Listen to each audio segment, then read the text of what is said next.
Commander Juan stared at the red warning symbol that flashed across his ship's main screen. The bright letters spelled out words that made his stomach twist with worry. "Quarantine zone.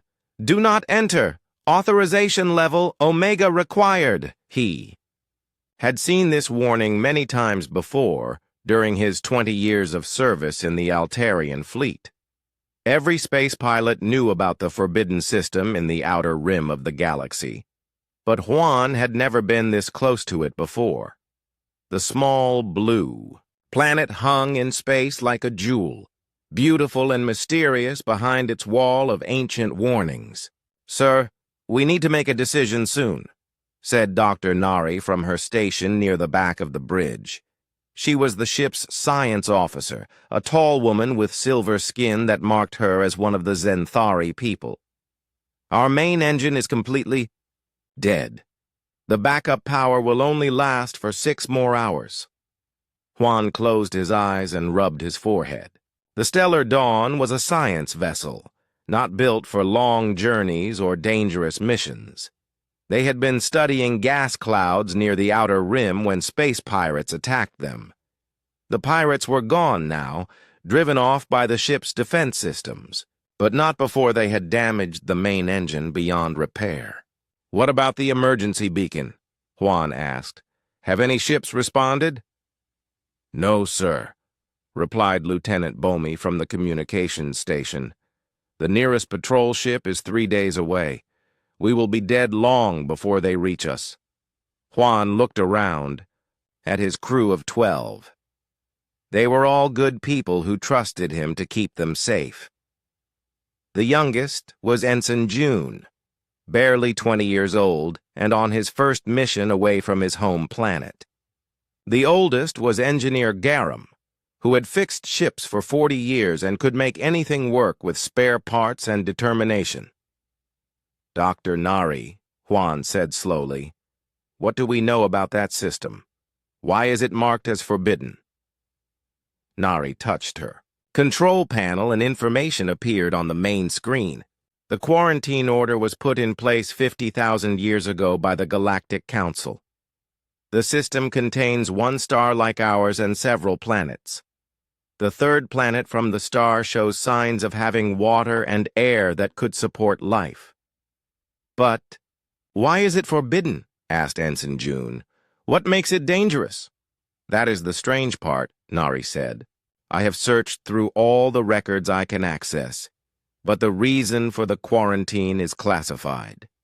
Even the Council archives that I can reach do not explain why this system is off limits."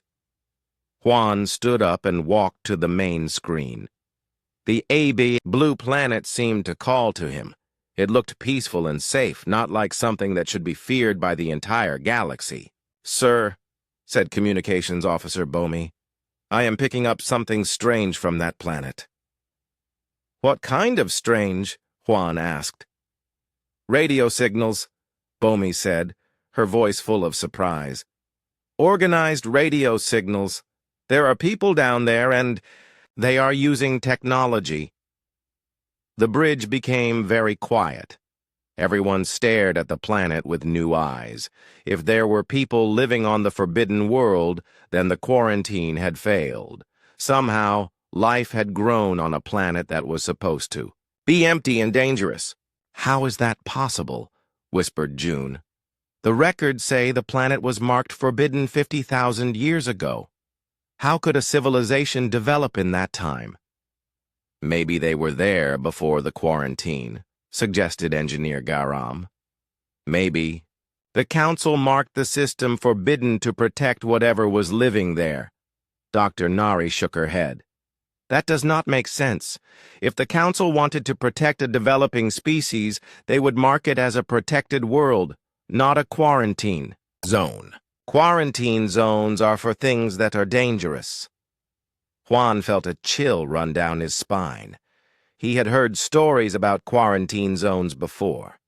They were usually marked to contain diseases that could kill entire planets, or weapons that were too dangerous to use, or experiments that had gone wrong.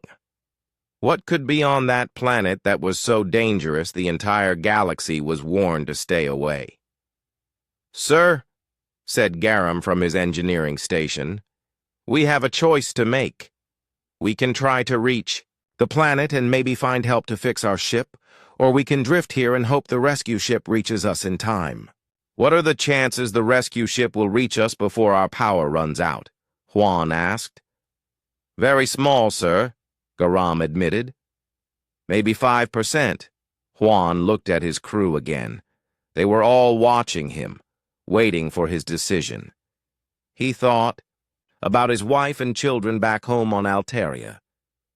He thought about each member of his crew and their families. He thought about the oath he had taken when he became a commander to protect the lives of those under his command. "Dr. Nari," he said, "can you find anything else in the records? Anything at all about why this system is forbidden?" Nari worked at her station for several minutes. Finally, she looked up with a strange expression on her face. "Sir, I found one thing. It is in a very old text, written in an ancient language that is barely used anymore." "What does it say?" "The sleepers must not wake." The bridge became silent again. Everyone thought about those words and what they might mean. Who were the sleepers? What would happen if they woke up?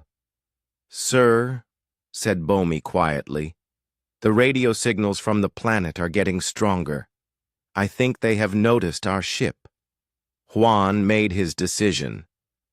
"Set course for the planet. We will make contact with whoever is down there and ask for their help." "But sir," said June, "what if the quarantine is there for a good reason?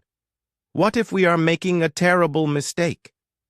Juan looked at the young ensign with kind eyes. "Sometimes, June, we have to choose between certain death and possible danger.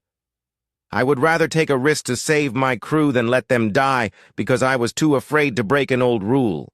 As the stellar dawn moved toward the forbidden planet, Juan wondered what they would find there. He wondered who the sleepers were and whether his ship was about to wake them up.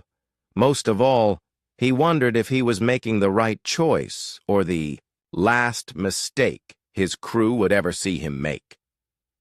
The blue planet grew larger on the screen, and somewhere in the back of his mind, Juan felt like something very important was about to change, not just for his crew, but for the entire galaxy.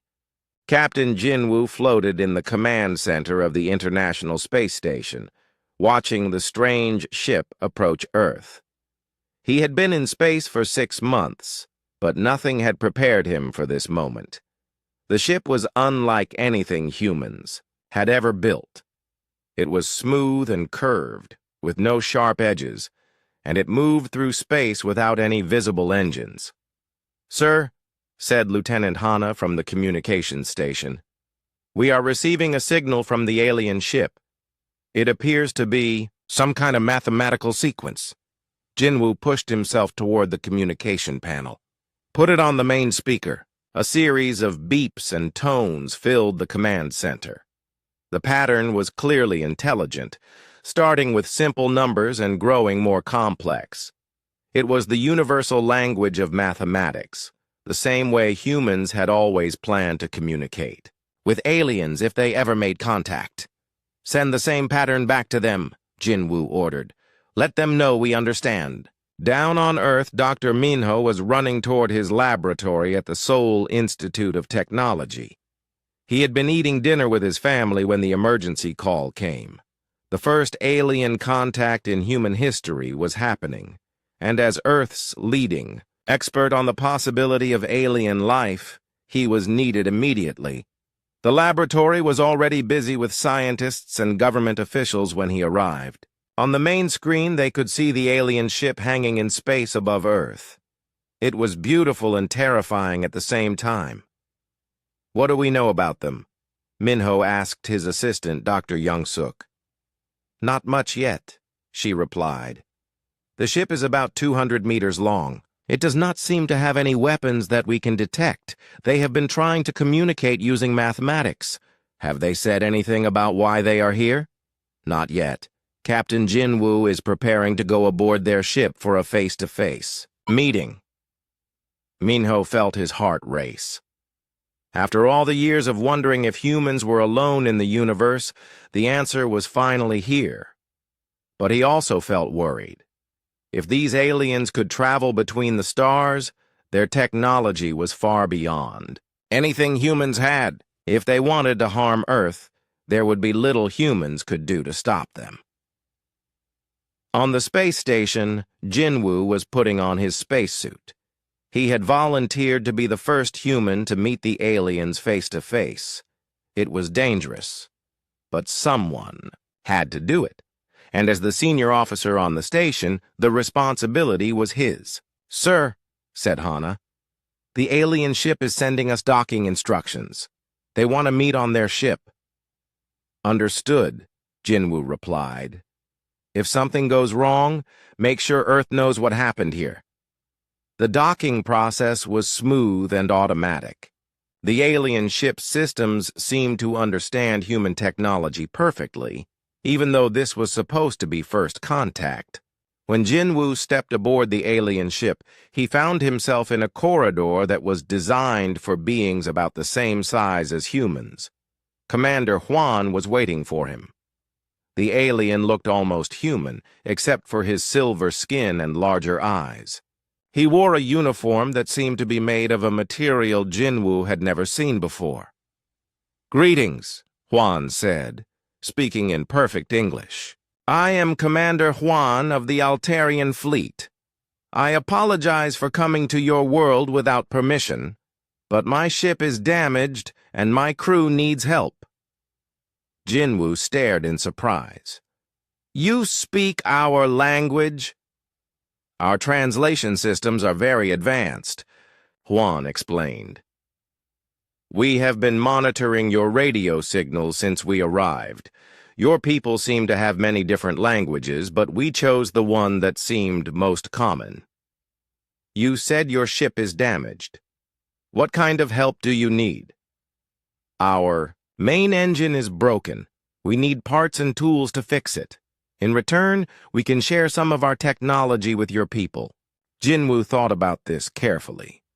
The alien seemed friendly, but humans had no way of knowing if this was a trick. "I will need to speak with my leaders on Earth. This is a decision that is too big for me to make alone." "Of course," Huan said.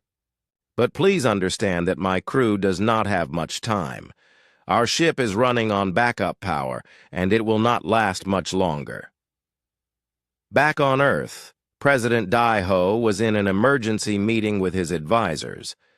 The news of alien contact was being kept secret for now, but soon the whole world would need to know. "What are the risks?" President Dai-Ho asked. General Kaiwan, the head of Earth's defense forces, spoke first. "If they wanted to attack us, they probably would have done it already. Their ship is small, only one vessel. It does not seem like an invasion force. But we know nothing about their technology," said Science Minister Yoonji. "They could have weapons we cannot even imagine." Dr. Minho joined the meeting by video link from his laboratory. "Sir, I have been studying the images of the alien ship. There is something very strange about their design. It looks almost familiar, like something I have seen before but cannot quite remember." "What do you mean?" the president asked. "I am not sure yet. I need more time to study their technology. But I think there might be more to this than just a simple first contact." On the space station, Captain Jinwoo was giving Commander Huan a tour of the human sections. Huan seemed very interested in human technology, asking many questions about how things worked. "Your people are very clever," Huan said, as they looked at the Earth through a viewing window. "You have accomplished much with limited resources." "Limited. Compared to what?" Jinwoo asked. Huan was quiet for a moment. Compared to most species in the galaxy, most civilizations do not develop space travel until they have had contact with other species. Your people did it on your own. How many species are there in the galaxy? Thousands, Juan replied. The Galactic Council governs most of them. It has existed for tens of thousands of years.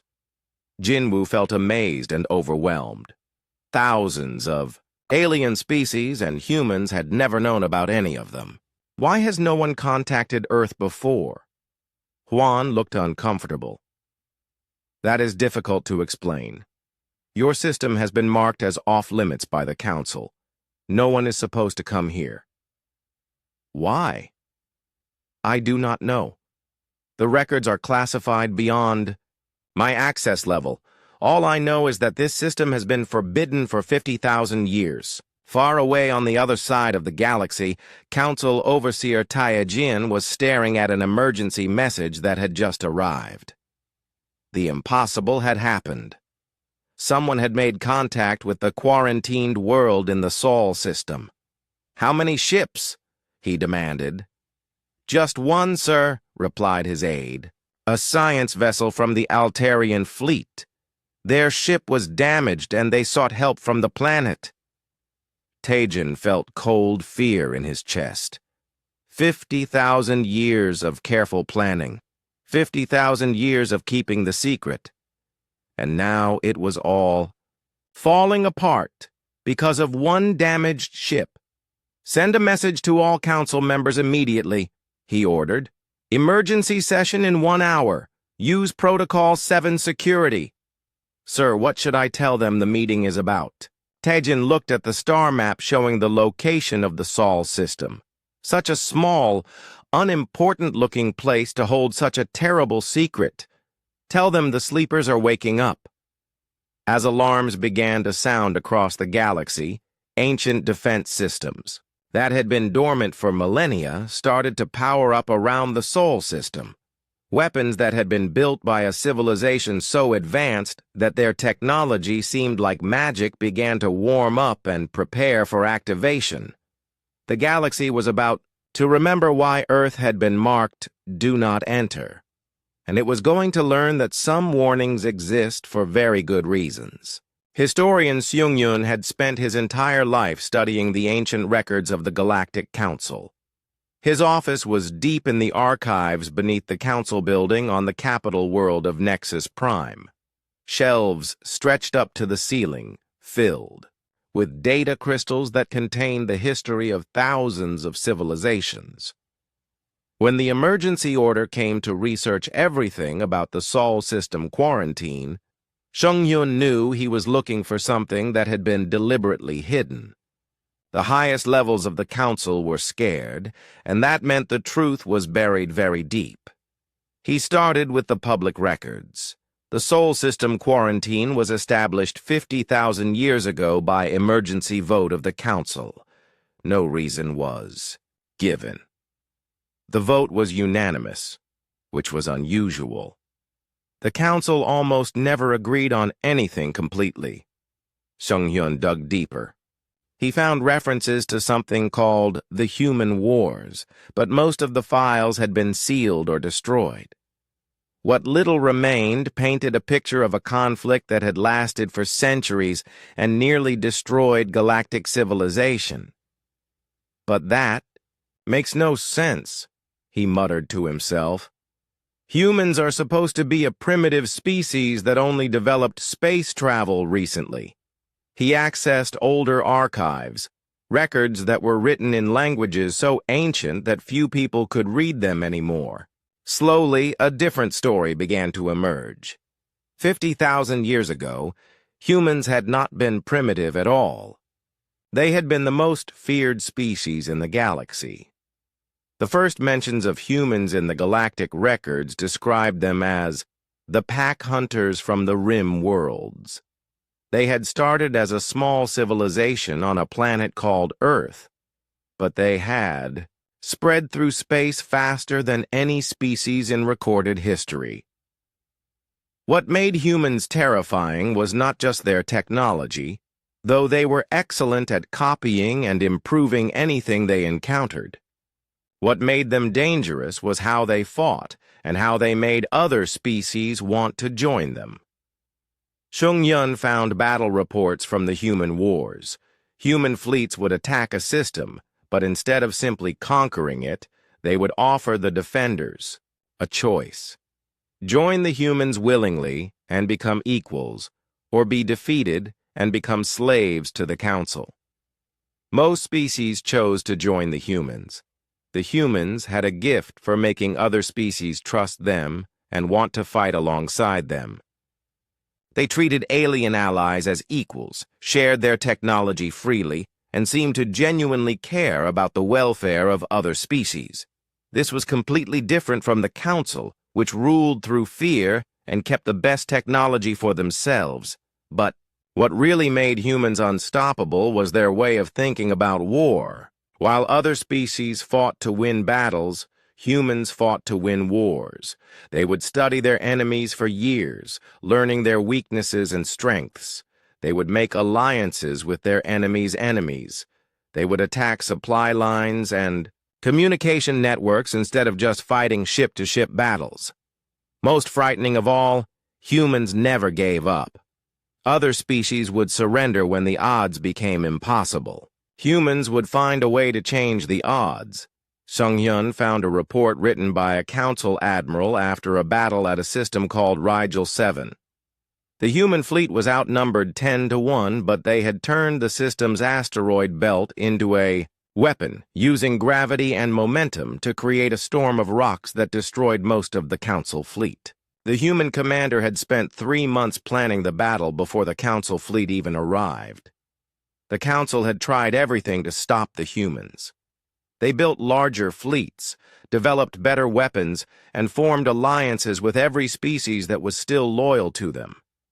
Nothing worked. Every time the Council thought they had found a way to defeat the humans would adapt and become even more dangerous. The final records from the human wars were the most disturbing.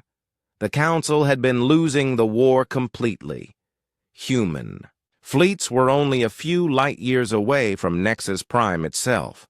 The government of the galaxy was about to fall to a species that had been unknown just 500 years earlier. Then suddenly, the war had ended.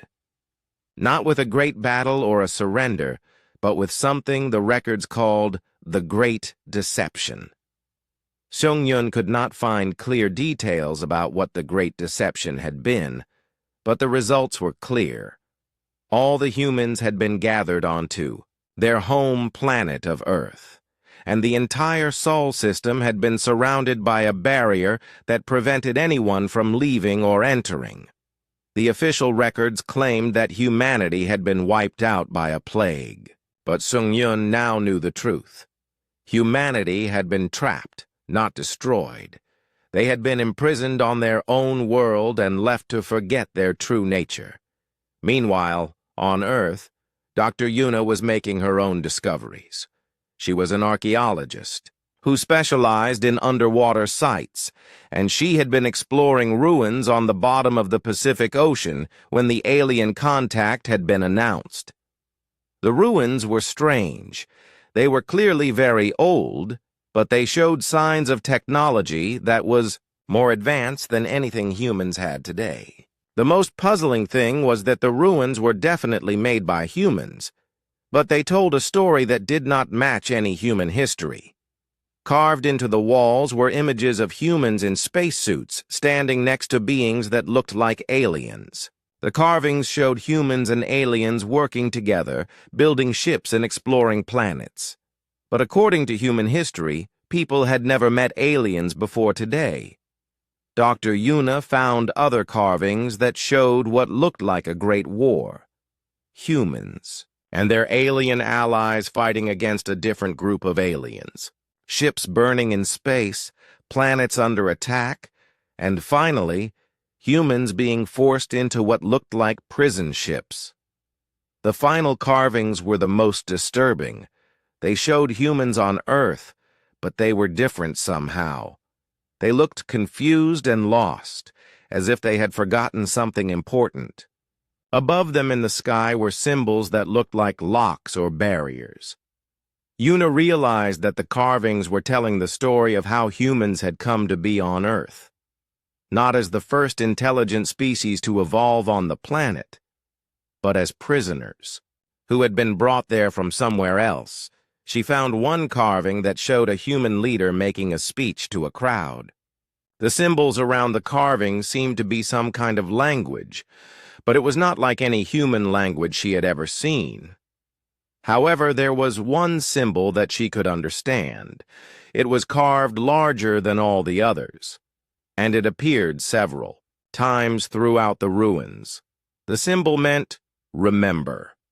As Dr. Yuna studied the ancient carvings and historian Sung Hyun read the hidden records of the Galactic Council, both of them began to understand the same terrible truth. Humanity had not evolved on Earth. They had been exiled there. The planet was not their home. It was their prison. And the quarantine that had kept them isolated for 50,000 years had not been meant to protect the galaxy from a primitive species. It had been meant to keep the galaxy safe from the most dangerous predators it had ever known. But now the prison had been opened, and the galaxy was about to remember why it had locked the humans away in the first place. On Earth, billions of humans were looking up at the stars and learning for the first time that they were not alone in the universe. The reaction was not fear or panic. It was excitement and curiosity. Humans wanted to meet their alien neighbors. They wanted to explore the galaxy and see what wonders were waiting out there among the stars. They had no idea that they were the wonders the galaxy feared most. The news of alien contact spread across Earth faster than any government could control it. Within hours of Captain Jinwoo's first meeting with Commander Huan, every person on the planet knew that humans were not alone in the universe. Admiral Hyuk stood in the newly created Stellar Command headquarters in Seoul, watching news reports from around the world. Instead of panic or fear, he saw something that made him both proud and worried. Humans everywhere were excited. They wanted to know everything about the aliens. They wanted to build ships and explore the galaxy. "Sir," said his aide, "Colonel Min-seok, we have engineers from 30 countries asking for permission to study the alien ship. The International Space Consortium wants to begin building interstellar vessels immediately." Hyuk nodded. "Give them whatever they need. If we are going to explore the galaxy, we need to be ready for whatever we find out there." What humans found when they studied Commander Huan's ship was both amazing and troubling. The alien technology was advanced, but not impossibly so. Human engineers could understand how it worked, and more importantly, they could see ways to make it better. Dr. Sunho, Earth's leading spacecraft engineer, was working with a team of the best minds from around the world. They had been given access to the stellar dawn and permission to study everything about it. "This is incredible," he told his team as they examined the ship's engine. "Their power system is more efficient than ours, but our fusion reactors actually produce more energy. If we combine their efficiency with our power output, we could build ships that are faster than anything they have," finished Dr. In-suk, a propulsion specialist from the European Space Agency. Within 6 months, human shipyards were producing vessels that could travel between stars. The first ship, named New Horizon, was commanded by Captain Yejin, a former fighter pilot who had volunteered for humanity's first interstellar mission. The destination was Proxima Centauri, the closest star system to Earth. The mission was supposed to be peaceful exploration, but Admiral Hyuk had insisted that the ship be armed. He had a feeling that the galaxy might not be as welcoming as Commander Huan had suggested. He was right. When the New Horizon arrived at Proxima Centauri, it found a massive fleet of alien warships waiting for it. The ships were from many different species, but they all flew under the banner of the Galactic Council. They had been sent to enforce the quarantine that humans were not supposed to know existed. Fleet Admiral Zorath of the Council forces had expected to find a primitive human vessel that could be easily captured or destroyed. Instead, he found something that made his blood run cold. The human ship was small, only 1/10 the size of his flagship, but it moved through space with a grace and speed that seemed impossible. When his ships tried to surround it, the human vessel danced between them like a fighter aircraft, too fast and agile for the massive council ships to target effectively. Captain Yejin studied the alien fleet with the eye of a combat pilot. She had flown fighter jets in 3 different wars on Earth, and she could see that these alien commanders thought like tank drivers, not pilots. They relied on heavy armor and powerful weapons, but they had no understanding of 3-dimensional warfare. "Communications Officer Jihan," she said calmly. "Are they trying to contact us?" "Yes, Captain. They are demanding that we surrender immediately and return to our home system. Tell them we are on a peaceful exploration mission and have no intention of surrendering to anyone." "They are powering up their weapons, Captain." Yejin smiled. It was not a nice smile. "Then I guess we get to show them what humans learned during our wars on Earth." The battle that followed would be studied in military academies across the galaxy for generations. Captain Yejin did not try to fight the entire Council fleet at once. Instead, she picked off their ships one by one, using the asteroid belt around Proxima Centauri to hide and launch surprise attacks. The human ship would appear from behind an asteroid, fire its weapons, and disappear before the alien ships could respond. Each attack disabled one of the Council vessels without destroying it completely. Yejin was not trying to kill the alien crews. She was trying to capture their ships intact. Admiral Zorath watched in horror as his fleet was taken apart piece by piece. The human commander was using tactics he had never seen before, turning the battlefield itself into a weapon. When he tried to pursue the human ship into the asteroid field, his larger vessels could not maneuver between the rocks, and several of them crashed. After 6 hours of combat, half of Zorath's fleet was disabled, and the human ship was still unharmed. Even worse, the humans were already beginning to study the captured alien vessels, learning how their technology worked. "Surrender now," came the human captain's voice over the communication system, "and we will let you return home safely. Continue fighting, and we will be forced to take more aggressive action."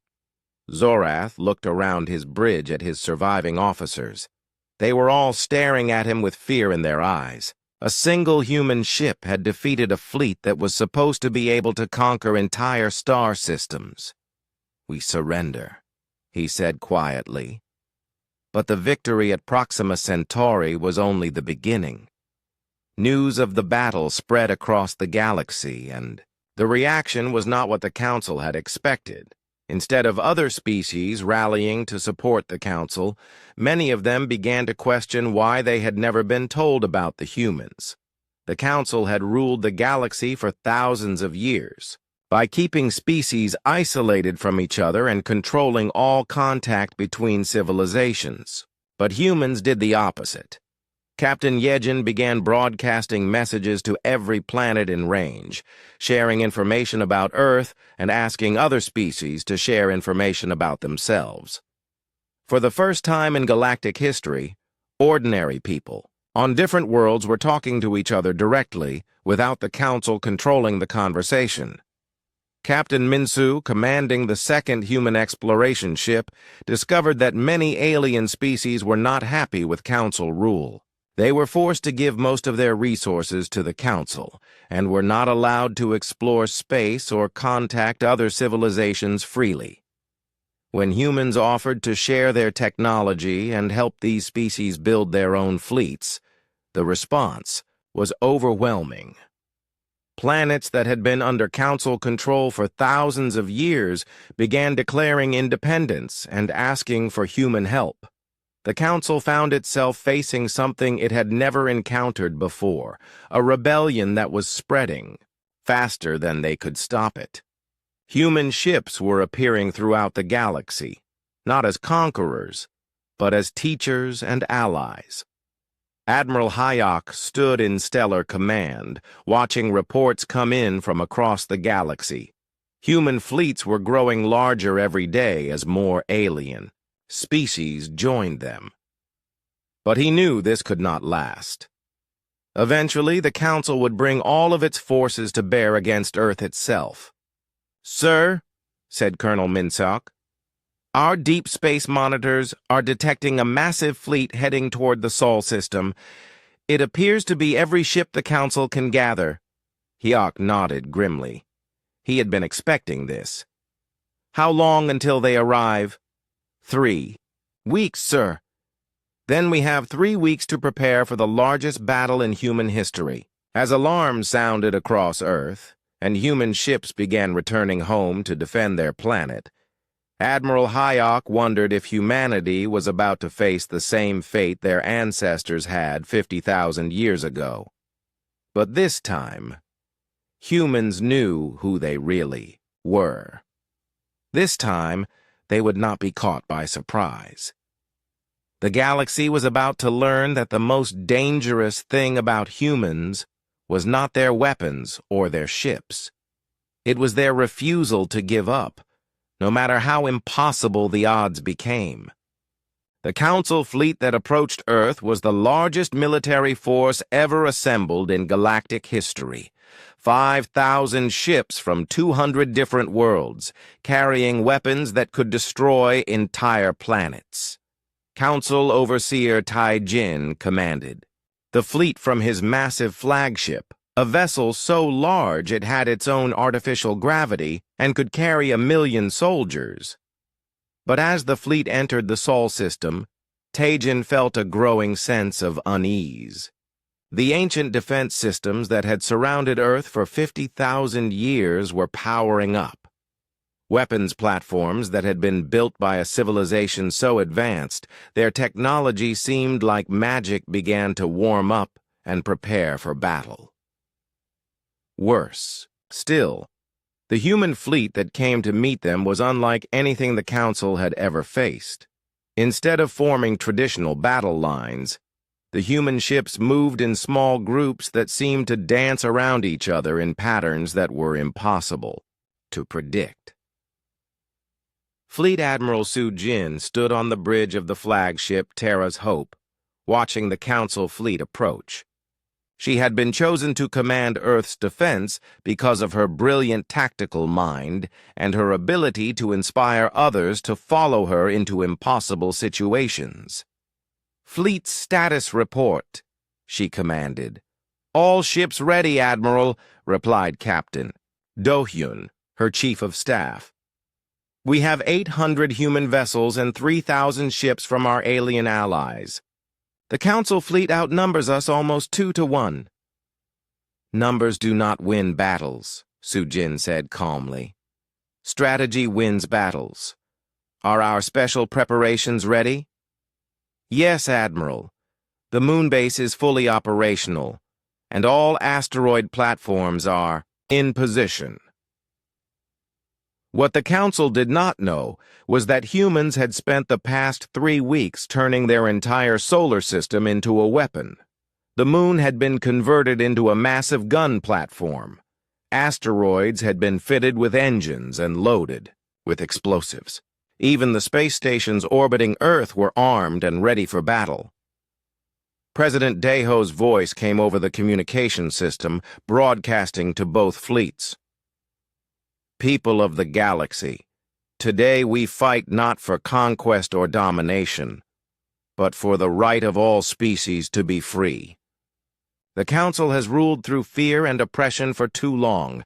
Today, that ends. The battle began when the Council fleet fired the first shots. Massive energy beams reached across space toward the human ships, but the humans were already moving. Their vessels split apart into smaller groups, each one following a different path through the asteroid field that surrounded Earth's orbit. Overseer Tajin watched in confusion as his fleet's weapons missed their targets again and again. The human ships moved like they could predict where the Council weapons would fire before the shots were even taken. "How are they doing this?" he demanded. "Sir," his tactical officer replied, "I think they are using the asteroids to hide their movements. Our sensors cannot track them accurately through all the debris." What the tactical officer did not understand was that the asteroids were not just hiding places. They were weapons. As Council ships moved deeper into the solar system, the asteroids began to move as well. Rocks the size of mountains, accelerated by hidden engines, crashed into the Council vessels at incredible speeds. Captain Yejin, now commanding a squadron of human fighters, led her ships in an attack on the Council flagship. Her pilots flew in formation, but not like any formation the aliens had ever seen. They moved like a flock of birds, each pilot responding to the movements of the others without any apparent communication. The Council had always fought battles by giving orders from the top down. Admirals told captains what to do, captains told. Lieutenants and lieutenants told the common soldiers. It was slow and predictable. Humans fought differently.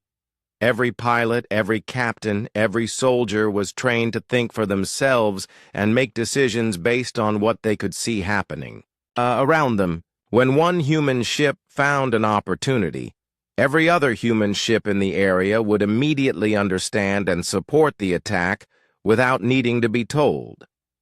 Admiral Sujin watched the battle unfold and saw her opportunity. The Council fleet was spread out across the solar system, trying to chase human ships through the asteroid field. Their formation was broken and confused.